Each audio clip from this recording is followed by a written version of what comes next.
Electrician theory class first second year. Question number first, DC generator में यक्स के रूप में चिन्हित भाग का नाम क्या है? Option A armature core, option B brush, option C commutator riser, option D commutator खंड। चूँकि इस फिगर में यक्स के रूप में चिन्हित भाग का नाम कम्यूटेटर रेजर है, तो इसका सही ऑप्शन होगा C.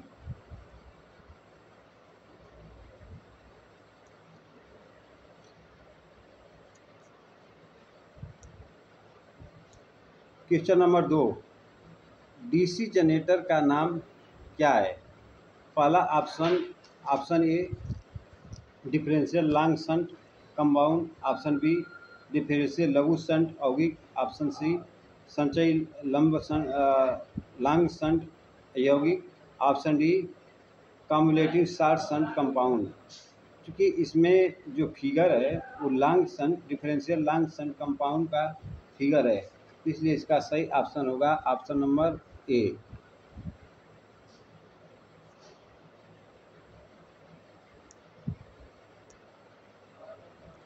Question number 3, DC generator में प्रेरित ईएमएफ की दिशा ज्ञात करने के लिए किस नियम का उपयोग किया जाता है? ऑप्शन फर्स्ट कार्क स्क्रू नियम, ऑप्शन सेकेंड दाहिने हाथ की हथेली का नियम, ऑप्शन थर्ड फ्लेमिंग के बाएं हाथ का नियम, ऑप्शन फोर्थ फ्लेमिंग के दाहिने हाथ का नियम। चूँकि डीसी जनरेटर में प्रेरित ईएमएफ की दिशा ज्ञात करने के लिए जो नियम होता है वो फ्लेमिंग के दाहिने हाथ के नियम का प्रयोग होता है, इसलिए इसका सही ऑप्शन होगा option number D. Question number 4, DC generator में उत्पन्न ईएमएफ की गणना करने के लिए किस सूत्र का उपयोग किया जाता है? तो जनरेटर में उत्पन्न ईएमएफ की गणना करने का सूत्र ई बराबर होता है जेड एन/60 गुणे 5 इंटू P/A वोल्ट, तो इसका सही ऑप्शन होगा C.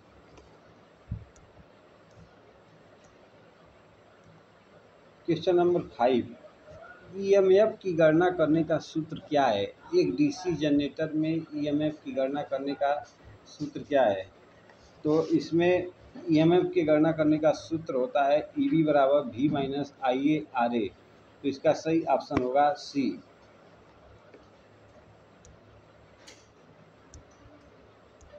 Question number 6, DC generator में यक्स के रूप में चिन्हित भाग का नाम क्या है? तो इसमें यक्स के रूप में चिन्हित भाग जो है पोल शू का है, पोल शू को इंगित करता है, इसलिए इसका सही ऑप्शन होगा option number D. Question number 7, DC generator का नाम क्या है? जो इसमें फिगर दिखाया गया है उस जनरेटर का नाम पूछा जा रहा है। तो पहला ऑप्शन शंट जनरेटर, दूसरा ऑप्शन श्रेणी जनरेटर, तीसरा ऑप्शन यौगिक जनरेटर, चौथा ऑप्शन अलग से उत्तेजित जनरेटर। तो इसमें जो फिगर है सेपरेटली एक्साइटेड जनरेटर का है, अलग से उत्तेजित जनरेटर, तो इसका सही ऑप्शन होगा option number D. Question number 8, generator द्वारा किस ऊर्जा को विद्युत ऊर्जा में परिवर्तित किया जाता है? पहला ऑप्शन ऊष्मा, दूसरा गतिशील, तीसरा रासायनिक, चौथा यांत्रिक। तो इसका जनरेटर द्वारा जो यांत्रिक ऊर्जा को विद्युत ऊर्जा में परिवर्तित किया जाता है, इसलिए इसका सही होगा answer number D.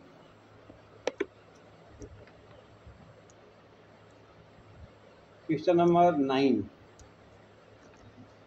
Generator field का नाम क्या है? जो इसमें फिगर दिखाया गया है इस फील्ड का नाम क्या है?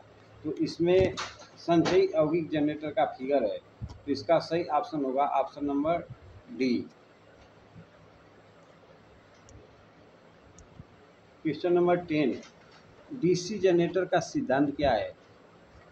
मतलब डीसी जनरेटर किसके सिद्धांत पर कार्य करता है? पहला ऑप्शन कार्क स्क्रू नियम, ऑप्शन बी फ्लेमिंग के बाएं हाथ का नियम, ऑप्शन सी फ्लेमिंग के दाहिने हाथ का नियम, ऑप्शन डी फैराडे के विद्युत चुंबकीय प्रेरण का नियम। तो जो जनरेटर होता है वो फ्लेमिंग के दाहिने हाथ के नियम पर कार्य करता है, इसलिए इसका सही ऑप्शन होगा option number C. Question number 11, गतिशील रूप से प्रेरित ईएमएफ के लिए सूत्र क्या है?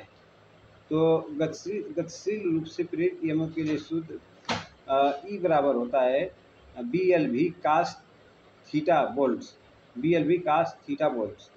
तो इसका सही ऑप्शन होगा ऑप्शन नंबर डी।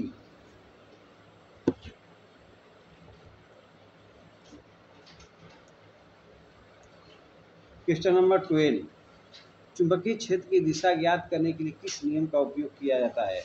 तो चुंबकीय क्षेत्र की दिशा को ज्ञात करने के लिए फ्लेमिंग के दाहिने हाथ के नियम का उपयोग किया जाता है। तो इसका सही ऑप्शन होगा option number D.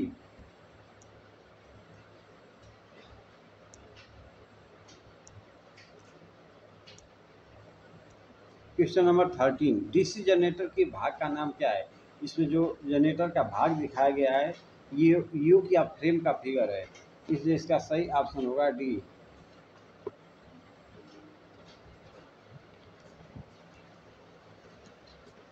Question number 14, 4 pole DC generator के डुप्लेक्स लैप बाइंडिंग में कितने समांतर रास्ते होते हैं? जनरेटर के डुप्लेक्स लैप बाइंडिंग 4, पहला ऑप्शन 4, दूसरा ऑप्शन 6, तीसरा ऑप्शन 8, चौथा ऑप्शन 12। क्योंकि डुप्लेक्स लैप बाइंडिंग है तो इसमें 4 पोल है, तो इसका सही ऑप्शन होगा 8 सी।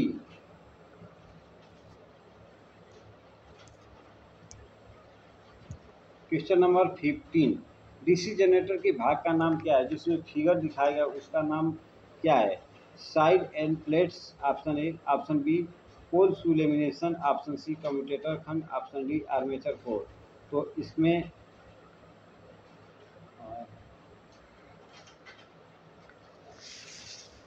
तो इसका सही ऑप्शन होगा armature core, armature core lamination, option number D.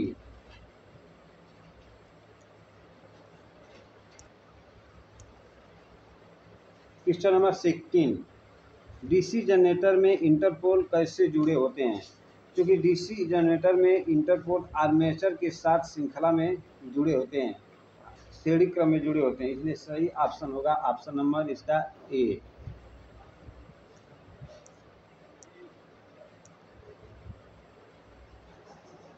Question number 17, एक स्वयं उत्तेजित डीसी जनरेटर में अवशिष्ट चुंबकत्व की आवश्यकता क्या है?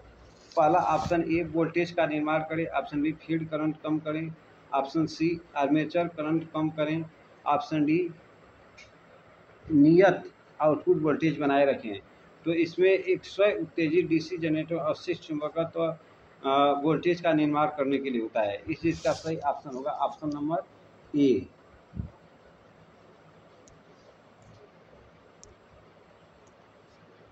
क्वेश्चन नंबर 18, डीसी मशीनों में वे कौन से दो बिंदु हैं जो ब्रश संपर्क प्रतिरोध को मापते हैं?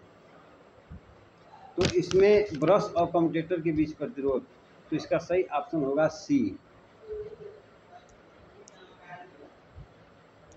क्वेश्चन नंबर 19, किस वोल्टेज ड्रॉप को यक्स रूप में चिन्हित किया गया है? जो यक्स इसमें फिगर है वो कौन सा वोल्टेज ड्रॉप है? तो इसमें आर्मेचर रिएक्शन ड्रॉप है, यक्स के रूप में चिन्हित भाग का नाम आर्मेचर रिएक्शन ड्रॉप है, तो ऑप्शन नंबर इसका सही होगा सी।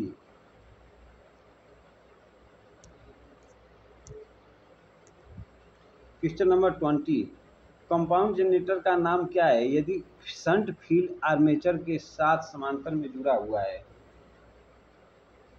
तो पहला ऑप्शन लॉन्ग शंट कंपाउंड, दूसरा ऑप्शन संचयी यौगिक, तीसरा विभेदक यौगिक, चौथा लघु शंट यौगिक। तो इसमें जो फिगर है, जो क्वेश्चन है, कंपाउंड जनरेटर का नाम पूछा जा रहा है, ये शंट फील्ड आर्मेचर के साथ समांतर में जुड़ा है, तो उसका सही ऑप्शन होगा लघु शंट यौगिक, शॉर्ट शंट कंपाउंड। तो इसका सही ऑप्शन होगा option number D. Question number 21, क्यों एक डीसी जनरेटर के आर्मेचर कोर पटलित हैं? ऑप्शन ए ताम्र हानि को कम करें, घर्षण हानि को कम करें, ऑप्शन सी हिस्टैरिसीस हानि को कम करें, ऑप्शन डी भंवर धारा हानि को कम करें। तो इसमें जो क्वेश्चन है इसका भंवर धारा हानि को कम करने के लिए होता है, इसलिए इसका सही ऑप्शन होगा option number D. Question number 22, DC generator का आर्मेचर प्रतिरोध बहुत कम क्यों है? ऑप्शन ए आर्मेचर धारा कम करने के लिए, option B armature voltage drop को कम करने के लिए, ऑप्शन सी कम वजन के साथ आर्मेचर चलाने के लिए, ऑप्शन डी आर्मेचर का तापमान कम करने के लिए। तो इसका जो सही ऑप्शन होगा आर्मेचर वोल्टेज ड्रॉप को कम करने के लिए, इसका सही ऑप्शन होगा option number B.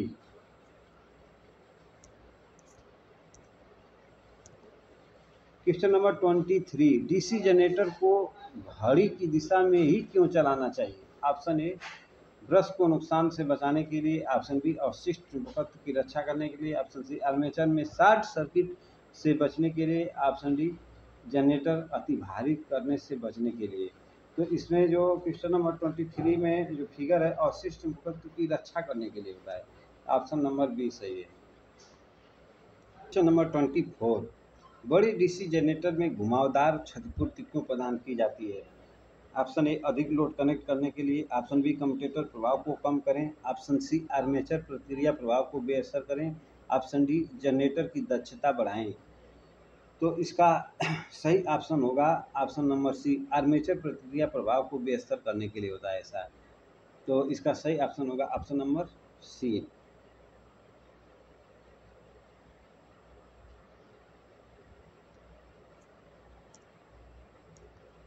Question number 25, DC generator की वोल्टेज का निर्माण करने में विफल होने का क्या कारण है?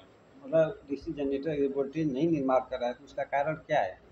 तो उसका कारण होता है फील्ड प्रतिरोध क्रांति प्रतिरोध से ऊपर। तो इसका सही ऑप्शन होगा ऑप्शन नंबर सी।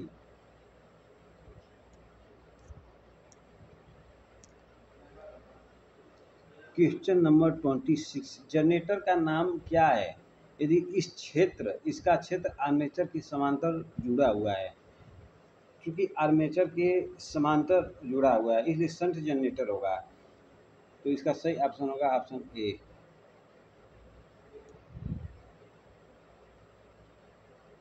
Shunt generator.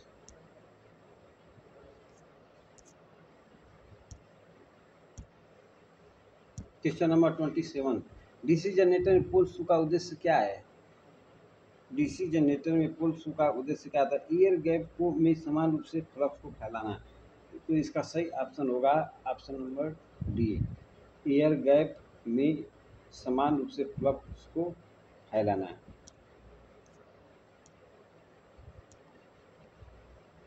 Question number 28, DC generator में स्प्लिट रिंग का क्या कार्य है? डीसी जनरेटर में स्प्लिट रिंग का कार्य क्या है? तो स्प्लिट रिंग धारा को निरंतर एक दिशा में एकत्र करता है। स्प्लिट रिंग धारा को निरंतर एक दिशा में एकत्र करता है, इसलिए इसका सही ऑप्शन होगा option number B.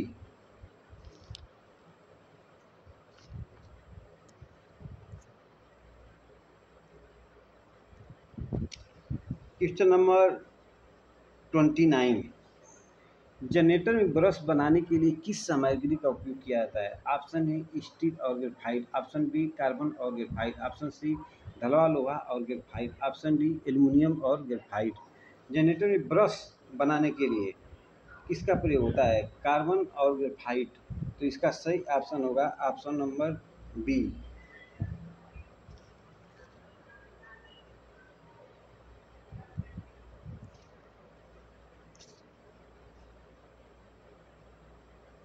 Question number 30,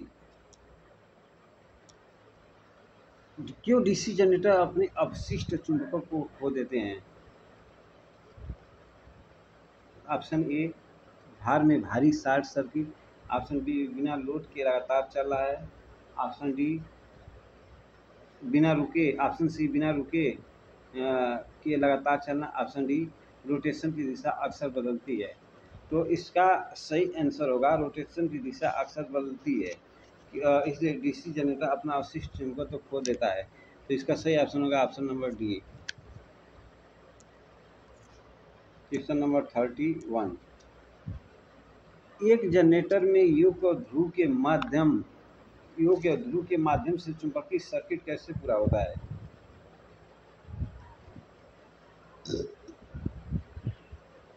एक जनरेटर में योग और ध्रुव के माध्यम से चुंबकीय सर्किट कैसे पूरा होता है? तो चुंबकीय सर्किट जो होता है आर्मेचर कोर से पूरा होता है। इसलिए इसका सही ऑप्शन होगा option number A.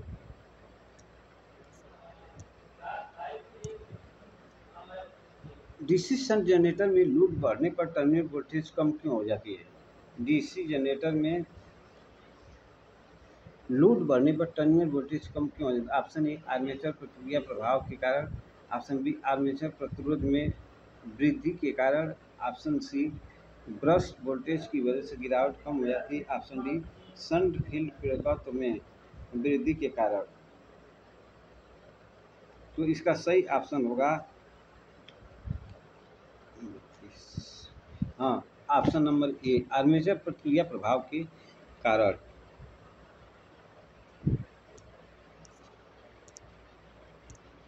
Question number 33, लंबी दूरी की वितरण लाइनों के लिए किस प्रकार के डीसी जनरेटर का उपयोग किया जाता है? तो इसका पहला ऑप्शन है क्वेश्चन नंबर 33 का सन जनरेटर, दूसरा ऑप्शन श्रेणी जनरेटर, तीसरा विभेदक अवधि जनरेटर, चौथा संचयी अवधि जनरेटर। तो इसमें जो क्वेश्चन पूछा है उसमें सही होगा संचयी अवधि generator.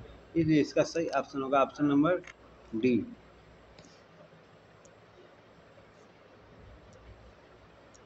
Question number 34, DC generator में इंसुलेशन प्रतिरोध को बेहतर बनाने के लिए किस विधि का उपयोग किया जाता है? डीसी जनरेटर में इंसुलेशन प्रतिरोध को बेहतर बनाने के लिए किस विधि का उपयोग किया जाता है? तो इसमें सही ऑप्शन होगा डी, रख रखाव के दौरान मशीन में गर्म हवा देना है।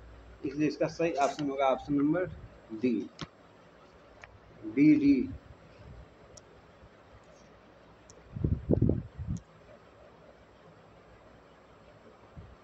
Question number 35,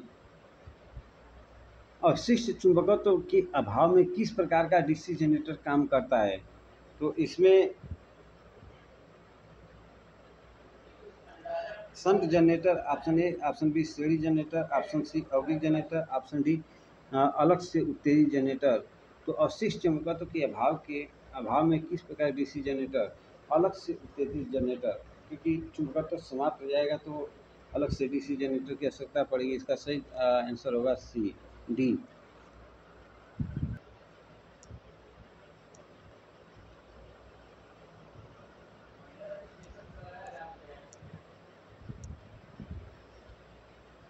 question number 36, arc welding के लिए किस प्रकार के डीसी जनरेटर का उपयोग किया जाता है? Option A shunt generator, option B श्रेणी जनरेटर, ऑप्शन सी विभेदक अवगिक जनरेटर, ऑप्शन डी संचयी अवगिक जनरेटर। तो इसमें होता है विभेदक अवगिक जनरेटर, विभेदक अवगिक जनरेटर। इसका सही ऑप्शन होगा option number C. Question number 37, DC generator में तरंग बाइंडिंग की विशेषता क्या है? तो इसमें कम धारा उच्च वोल्टेज, तरंग बाइंडिंग की विशेषता होती है कम धारा उच्च वोल्टेज। इसका सही ऑप्शन होगा option number C.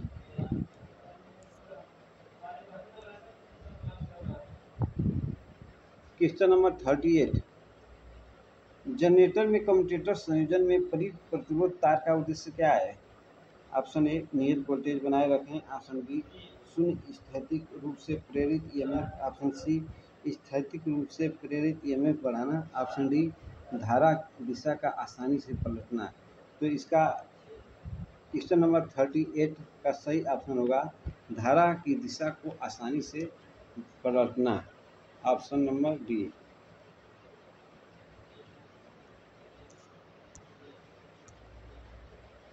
Question number 39, DC generator में ठोस पोल शू का उपयोग क्यों किया जाता है? तो इसमें चुंबकीय पथ के लिए रिलक्टेंस को कम करने के लिए, चुंबकीय पथ में रिलक्टेंस को कम करने के लिए पोल शू का उपयोग किया जाता है, इसलिए इसका सही ऑप्शन होगा option number D.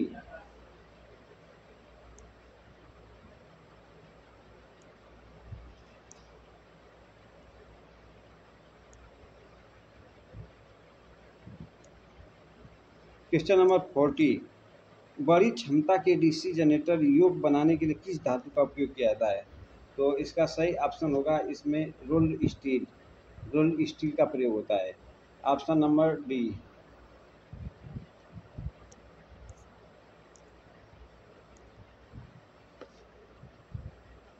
Question number 41, DC generator में स्प्लिट रिंग का क्या कार्य है?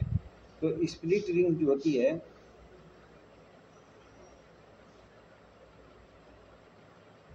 स्प्लिट रिंग का कार्य क्या है? ऑप्शन ए लगातार आउटपुट की आपूर्ति, ऑप्शन बी एक दिशा में आउटपुट बनाता है, ऑप्शन डी विपरीत दिशा में आउटपुट करता है, ऑप्शन डी प्रत्यावर्ती कंडक्टर से आउटपुट एकत्र करता है। तो इसका सही ऑप्शन होगा ऑप्शन नंबर बी, एक दिशा में आउटपुट बनाता है या प्रदान करता है, option number D.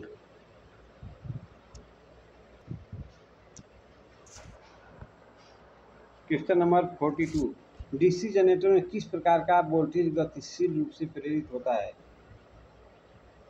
Pulsating voltage, दोलनशील voltage,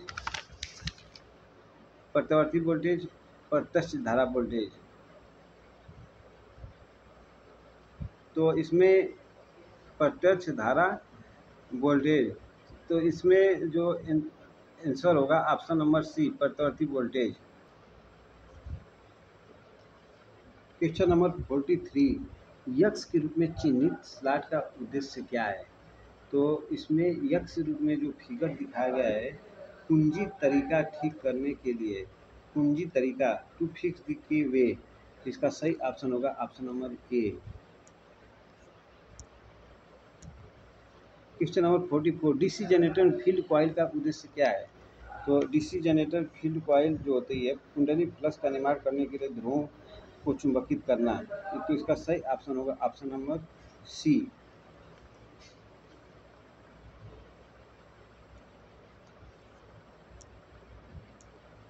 question number 45, बड़ी डीसी जनरेटर मशीनों के पोल कोर बनाने के लिए किस धातु का उपयोग किया जाता है?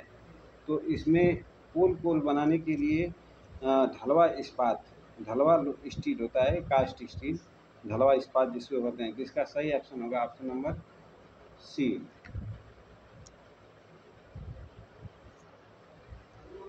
क्वेश्चन नंबर 46, क्यों pole core stamping DC generator में प्रचलित करते हैं? तो इसमें पहला ऑप्शन होगा घर्षण हानि को कम करने के लिए, दूसरा विंडेज लॉस को कम करने के लिए, तीसरा हिस्टेरिसिस हानि को कम करने के लिए, चौथा ऑप्शन भौर धारा हानि को कम करने के लिए। इसका सही ऑप्शन होगा ऑप्शन नंबर डी, भौर धारा हानि को कम करने के लिए। क्वेश्चन नंबर 48, डीसी जनरेटर में कंपनसेटिंग बाइंडिंग का उद्देश्य क्या है? तो इसमें कंपनसेटिंग बाइंडिंग, तो 48 कंपनसेटिंग बाइंडिंग जो है, इसमें इसका काम होता है चुंबकीयकरण प्रभाव को बेअसर कर देना, तो इसका सही ऑप्शन होगा सी।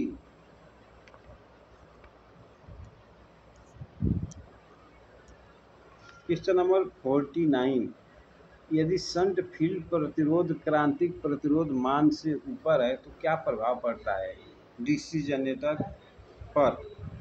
तो 49 क्वेश्चन में इसमें जनरेटर वोल्टेज बनाने में विफल रहता है, तो इसका सही ऑप्शन होगा ऑप्शन नंबर सी।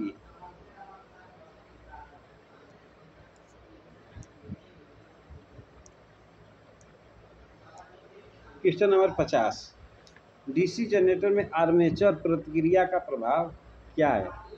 क्योंकि आर्मेचर प्रतिक्रिया जो होती है, आउटपुट वोल्टेज कम हो जाता है आर्मेचर प्रतिक्रिया से, इसका सही आंसर होगा option number B.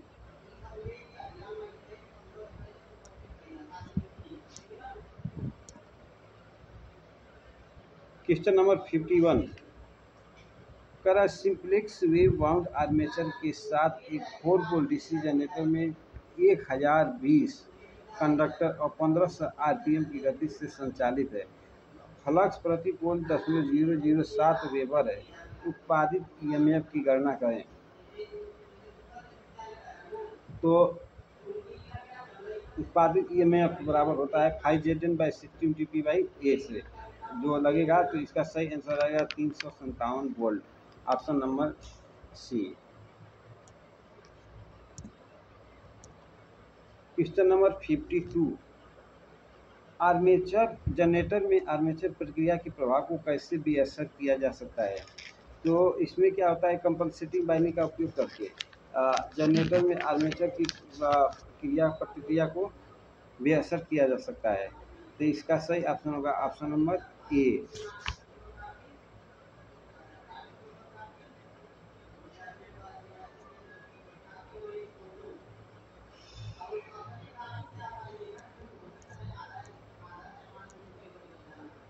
Question number 53, DC generator में क्या प्रभाव होता है अगर इसे लंबे समय तक बंद रखा जाए। तो अगर लंबे समय तक बंद रखा जाएगा तो अपने अवशिष्ट चुंबकत्व को खो देता है। इसका अवशिष्ट चुंबकत्व क्या होगा, समाप्त हो जाएगा। इसलिए इसका सही ऑप्शन होगा option number D.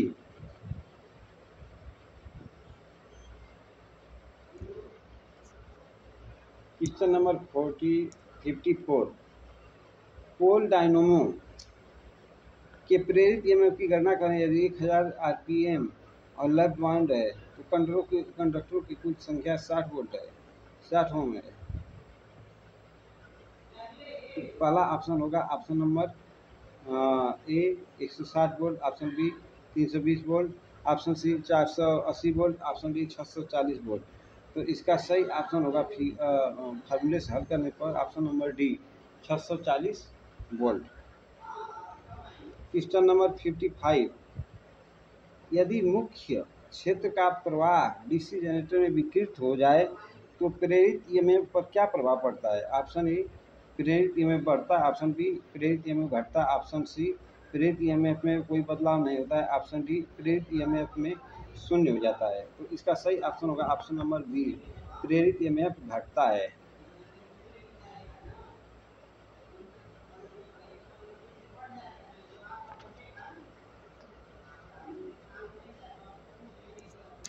Question number 55, यदि मुख्य क्षेत्र का प्रवाह डीसी जनरेटर में विकृत हो जाए तो प्रेरित ईएमएफ पर क्या प्रभाव पड़ता है। ऑप्शन ए प्रेरित ईएमएफ बढ़ता है, ऑप्शन बी प्रेरित ईएमएफ घटता है, ऑप्शन डी प्रेरित ईएमएफ में कोई बदलाव नहीं, ऑप्शन डी प्रेरित ईएमएफ शून्य हो जाता है। तो इसका सही ऑप्शन होगा ऑप्शन नंबर बी, प्रेरित ईएमएफ घटता है। क्वेश्चन नंबर 56, डीसी जनरेटर के ब्रश में भारी स्पार्किंग का क्या कारण है। तो ऑप्शन ए फील्ड बाइंडिंग में short circuit, option B armature binding में short circuit, option C MNA and GNA, MNA और जीएनए की स्थिति बदलने से तो होगा नहीं कुछ। ऑप्शन नंबर डी ब्रश के रूप में बहुत अधिक स्प्रिंग तनाव। तो इसका सही ऑप्शन होगा ऑप्शन नंबर सी, एमएनएफ और जीएनए की स्थिति बदल गई है। इसका मतलब ऑप्शन नंबर सी सही होगा आंसर।